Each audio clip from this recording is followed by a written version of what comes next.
उद्योगपति गौतम अडानी बीजेपी की सरकारें बनवाने का काम करते हैं।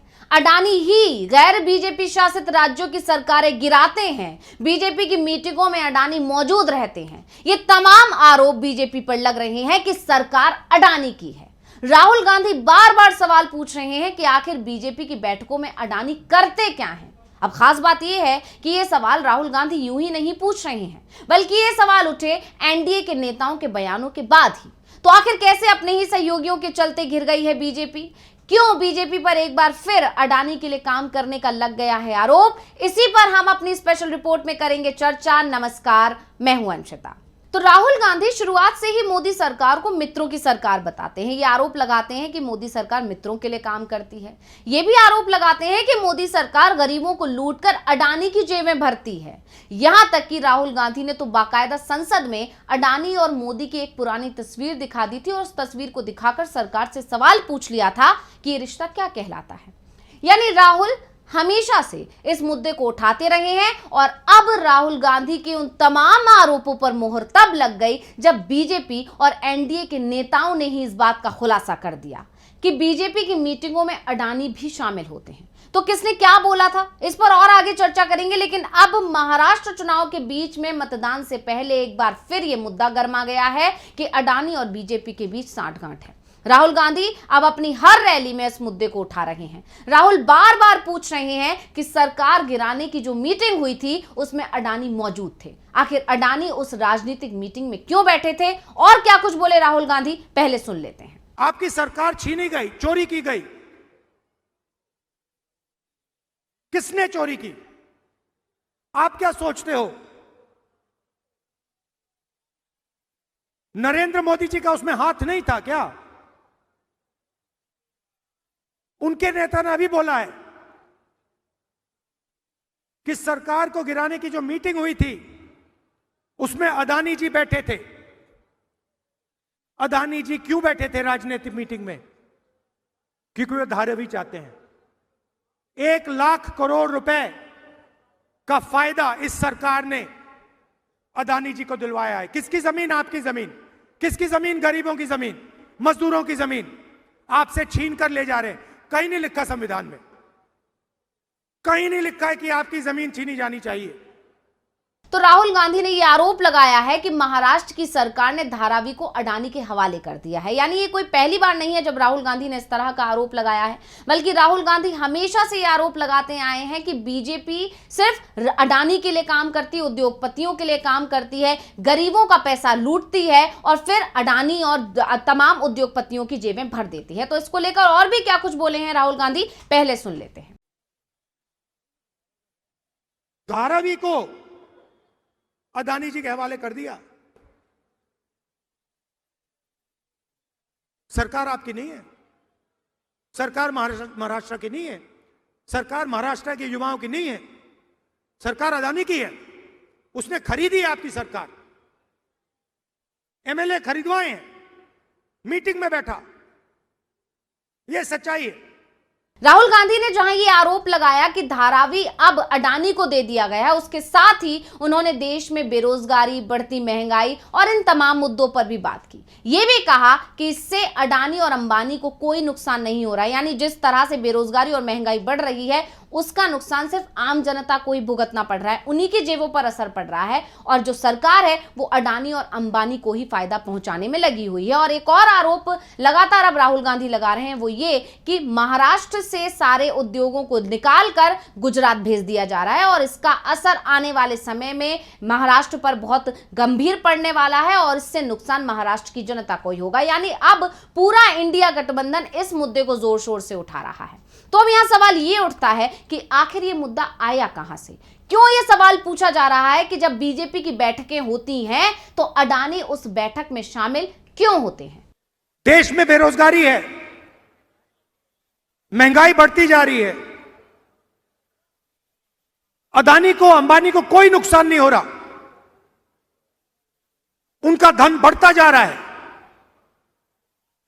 एयरपोर्ट मिल गए, पोर्ट्स मिल गए, सड़कें मिल गई, अब धारावी दिया जा रहा है।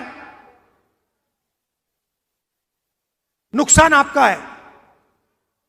नुकसान सोयाबीन के किसान का है, नुकसान मजदूर का है, नुकसान बेरोजगार युवा का है। और आप लोग देखते रहते हो, आपके आंखों के सामने हो रहा है और आप देखते रहते हो। धारा भी आपकी आंखों के सामने छीनी जा रही है। 1 लाख करोड़ रुपए,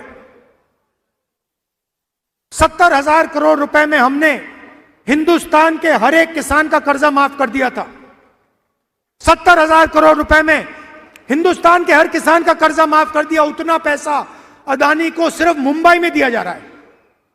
दरअसल ये सारा विवाद तब गरमाया जब चुनावों के बीच में एनसीपी नेता अजीत पवार का एक बयान आ गया। अजीत पवार ने दावा कर दिया कि 5 साल पहले एनसीपी के एनडीए में शामिल होने को लेकर शरद पवार की केंद्रीय गृह मंत्री अमित शाह से उद्योगपति गौतम अडानी के घर पर मुलाकात हुई थी। अब अजीत पवार के इस दावे ने तहलका मचा दिया। अजीत पवार ने साफ साफ कह दिया कि जब बैठक हो रही थी तो उसमें गौतम अडानी मौजूद थे, और गौतम अडानी मौजूद नहीं थे बल्कि गौतम अडानी के घर पर ये बैठक हुई थी। अब जब अजीत पवार ने ये बयान दे दिया तो उसके बाद से सवाल उठ गए हैं कि आखिर सरकार गिनाने के लिए अगर कोई बैठक हो रही थी तो उसमें अडानी क्या कर रहे थे। अब अजीत पवार के उस दावे को शरद पवार ने स्वीकारते हुए सही तो बता दिया है। उन्होंने कहा है कि भले ही बैठक अडानी के घर पर हुई थी लेकिन उस समय अडानी घर पर ही नहीं थे। यानी कहीं ना कहीं शरद पवार ने यह तो माना कि अडानी के घर पर बैठक हुई थी, लेकिन एक बात उन्होंने ये भी कह दी कि अडानी उस वक्त घर पर मौजूद ही नहीं थे। दरअसल चुनावी दौर में एक इंटरव्यू के दौरान शरद पवार ने कहा कि गौतम अडानी के घर पर एक मीटिंग हुई थी जिसमें गौतम अडानी मौजूद नहीं थे। उन्होंने कहा कि बैठक में अमित शाह मौजूद थे। शरद पवार ने यह भी कहा कि अगर वो एनडीए में शामिल होते हैं तो उनके और उनके नेताओं के खिलाफ चल रहे केंद्रीय जांच एजेंसियों से जुड़े केस खत्म हो जाएंगे। इसके साथ ही शरद पवार ने यह भी खुलासा किया कि केंद्र सरकार ने उन्हें यह प्रलोभन दिया था, लालच दिया था कि जो भी उनके खिलाफ केसेस चल रहे हैं वो सब बंद हो जाएंगे, लेकिन जो शरद पवार हैं और शरद पवार की पार्टी ने उन सभी प्रलोभनों से इनकार कर दिया था। इसको लेकर शरद पवार ने कहा कि मुझे ये भरोसा ही नहीं था कि बीजेपी अपना वादा निभाएगी। इस पर उनके साथी ने कहा कि क्यों ना मुंह से ही सुन लिया जाए। तो आपको बता दें कि जिस समय इस बैठक के बारे में बात की जा रही है उसके कुछ ही दिनों बाद अचानक ही 2019 के चुनाव के बाद अचानक अजीत पवार ने एनडीए में जाने का ऐलान किया था और मुख्यमंत्री की शपथ लेने वाले देवेंद्र फडणवीस के साथ डिप्टी सीएम पद की शपथ ले ली थी। हालांकि विधायकों की शरद पवार के साथ निष्ठा दिखाने के चलते अजीत पवार को वापसी करनी पड़ी थी और देवेंद्र फडणवीस को भी सीएम पद से इस्तीफा देना पड़ा था। और अब जब महाराष्ट्र में विधानसभा चुनाव चल रहे हैं, 20 तारीख को मतदान होना है, इसी बीच अजीत पवार ने अचानक से ये बड़ा खुलासा कर दिया है और इस खुलासे के बाद से बीजेपी बुरी तरह घिर गई है। बीजेपी पर वो तमाम आरोप एक बार फिर गहरा गए हैं जिसमें यह कहा जाता है कि अडानी को इसलिए उस मीटिंग में रखा गया, अडानी सरकारों को इसलिए गिरवाते हैं ताकि फिर उनको काम मिल सके। यानी अडानी के लिए काम करने का बीजेपी और मोदी सरकार पर जो आरोप लगता है उन तमाम आरोपों को एक बार फिर से बल मिल गया है और इसीलिए अब राहुल गांधी से लेकर एमबीए के तमाम नेता इस मुद्दे को भुना रहे हैं और बार बार ये सवाल कर रहे हैं कि आखिर अडानी उस बैठक में क्या कर रहे थे। और इसके बाद जैसे प्रोजेक्ट्स अडानी को दिए गए हैं महाराष्ट्र में जब से एनडीए की सरकार आई है और जिस तरह से यहां से प्रोजेक्ट्स निकालकर गुजरात पहुंचाए गए हैं, ये तमाम घटनाक्रम और ये तमाम चीजें इसी तरफ इशारा करती हैं कि विपक्ष जो आरोप लगाता है उसमें कहीं ना कहीं कुछ तो सच्चाई है। और वहीं शरद पवार, देवेंद्र फडणवीस सभी ने इस बात को तो कबूला है कि एक मीटिंग हुई थी सरकार गिराने के लिए और उस मीटिंग से कहीं ना कहीं अडानी का कनेक्शन भी निकल कर आ रहा है। भले ही शरद पवार ये कह रहे हैं कि अडानी के घर पर मीटिंग हुई थी लेकिन अडानी उस वक्त मौजूद नहीं थे, लेकिन अडानी के घर को मीटिंग के लिए चुनना ये भी एक बड़ा सवाल यहां पर खड़ा करता है कि आखिर मीटिंग के लिए अडानी के घर को ही क्यों चुना गया। तो इसको लेकर तमाम चीजें सामने निकल कर आ रही है और इसी में अब बीजेपी एक बार फिर बुरी तरह घिरती हुई दिखाई दे रही है। अब देखना होगा कि राहुल गांधी और तमाम एमबीए के नेता जो इस मुद्दे को तेजी से उठा रहे हैं, इसका असर जनता पर कितना पड़ता है और जनता इस मुद्दे को गंभीरता से लेते हुए क्या फैसला लेती है। ये तो खैर 23 नवंबर को सामने आ ही जाएगा जब चुनाव के नतीजे आएंगे। और इसी के साथ मुझे दीजिए इजाजत, देखते रहिए डीवी लाइव। नमस्कार।